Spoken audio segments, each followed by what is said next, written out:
शाक्यांचा एक संघ होता. वयाची 20 वर्ष झाल्यावर प्रत्येक शाक्य तरुणाला संघाची दीक्षा घ्यावी लागत असे व संघाचे सभासद व्हावे लागे.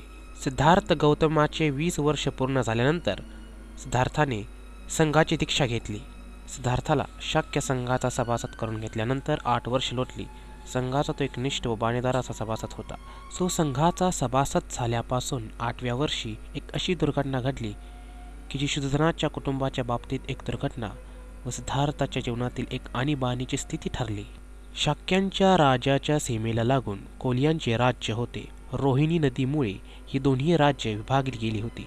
रोहिणी नदीचे पाणी शाक्य व कोल्य हे दोघेही आपापल्या शेताकरिता वापरीत होते. रोहिणी नदीचे पाणी प्रथम कोणी व किती घ्यावे याबद्दल प्रत्येक सुगीच्या हंगामात त्यांचा वाद होत असे. या वादाची परिणती भांडणात व काही प्रसंगी मारामारीतही होत असे. सिद्धार्थाच्या वयाला 28 वर्षे झाली. त्या वर्षी शाक्यांच्या व कोलियांच्या सेवकात नदीच्या पाण्यावरून फार मोठा संघर्ष झाला. दोन्ही बाजूंच्या लोकांना दुखापती झाल्या. जेव्हा या संघर्षाची माहिती शाक्य व कोल्य यांना मिळाली तेव्हा हा प्रश्न आता युद्धानेच कायमचा निकालात काढावा असे त्यांना वाटले. आपल्या लोकांवर कोलियांनी हल्ला केला असून त्यात आपल्या लोकांना माघार घ्यावी लागली आहे.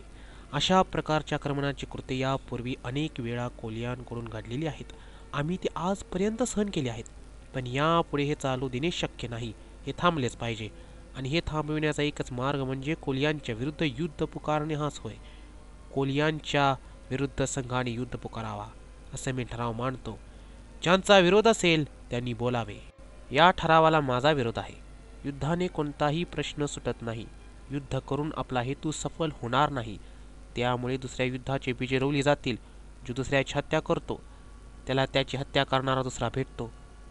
तो दुसऱ्याला जिंकतो त्याला जिंकणारा दुसरा भेटतो. जो दुसऱ्याला लुबाडतो त्याला लुबाडणारा दुसरा भेटतो. संघाने कोलियांच्या विरुद्ध युद्धाची घोषणा करण्याची घाई करू नये असे मला वाटते. प्रथम दोष कोणाचा याची खात्री करून घेण्यासाठी काळजीपूर्वक चौकशी केली पाहिजे. आपल्याही लोकांनी आक्रमण केले असल्याचे मी ऐकतो. हे जर खरे असेल तर आपण सुद्धा निर्दोष नाही हे सिद्ध होते.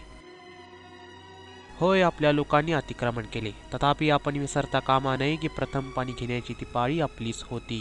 यावरून स्पष्ट होते की आपण दोषापासून पूर्णपणे मुक्त नाही. म्हणून मी असे सुचवितो की आपण आपल्यातून 2 माणसे निवडावी व कोलियांना त्यांच्यापैकी 2 माणसे निवडायला सांगावे आणि या चौघांनी मिळून 5वा मनुष्य निवडून घ्यावा आणि या 5 जणांनी हे भांडण मिटवावे.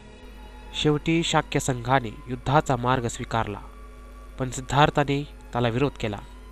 शाक्य संघाने सिद्धार्थाला म्हटले, तुला शासन करण्याचे संघाजवळ दुसरे मार्ग आहेत. संघ तुझ्या कुटुंबावर सामाजिक बहिष्कार टाकू शकेल आणि संघ तुझ्या कुटुंबाची जमीन जप्त करू शकेल. कोलियांची युद्ध करण्याच्या संघाच्या योजनेला विरोध करीत राहण्यामुळे दुष्परिणाम भोगावे लागतील याची सिद्धार्थाला जाणीव झाली. त्याला 3 पर्याय विचारात घ्यावे लागले. एक, सैन्यात दाखल होऊन युद्धात सामील होणे. दुसरा, देहांत शासनाला अथवा देशत्यागाला संमती देणे. आणि तिसरा, आपल्या कुटुंबियावर सामाजिक बहिष्कार ओढवून घेऊन त्यांच्या मालमत्तेची जप्ती होऊ देण्यास तयार होणे. या स्थितीत त्याला दुसरा पर्याय अधिक योग्य वाटला. आम्ही युद्धाच्या दुष्परिणामाची चर्चा करीत होतो, पण तू या थरापर्यंत जाशील हे मला कधीच वाटले नाही. आमचे काय होणार याचा तू विचारच केला नाहीस. मला सुद्धा गोष्टी या थराला जाऊन पोहोचतील असे वाटले नव्हते.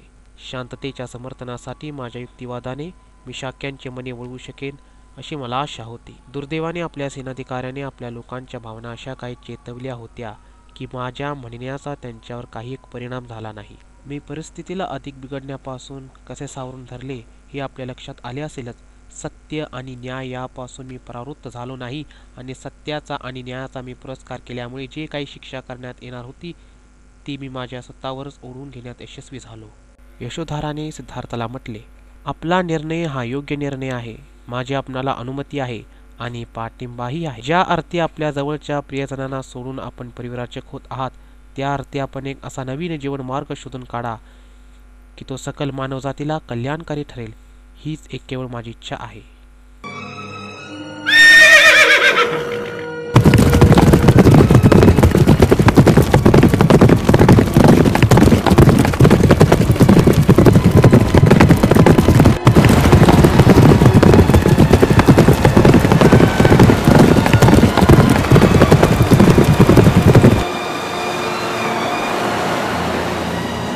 मित्रा, माझ्या पाठोपाठ येण्याने तुझी माझ्यावरील भक्ती स्पष्ट झाली आहे.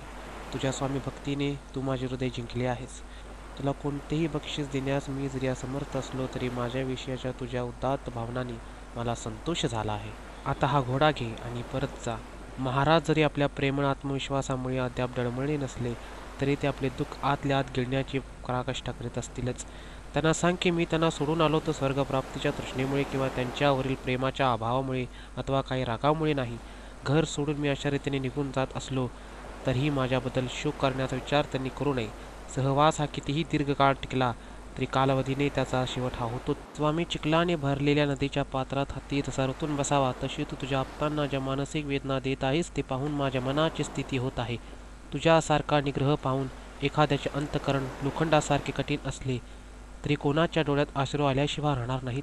ज्याचे अंतःकरण प्रेमाने उचमले आहे त्याची तर गोष्टच बोलाव्यास नको. हे राजपुत्रा, तुझा हा निर्णय माहीत असताना हा घोडा घेऊन कपिल वस्तू नगरीला दुःखात लोटण्यास मी आपणहून कसा जाऊ.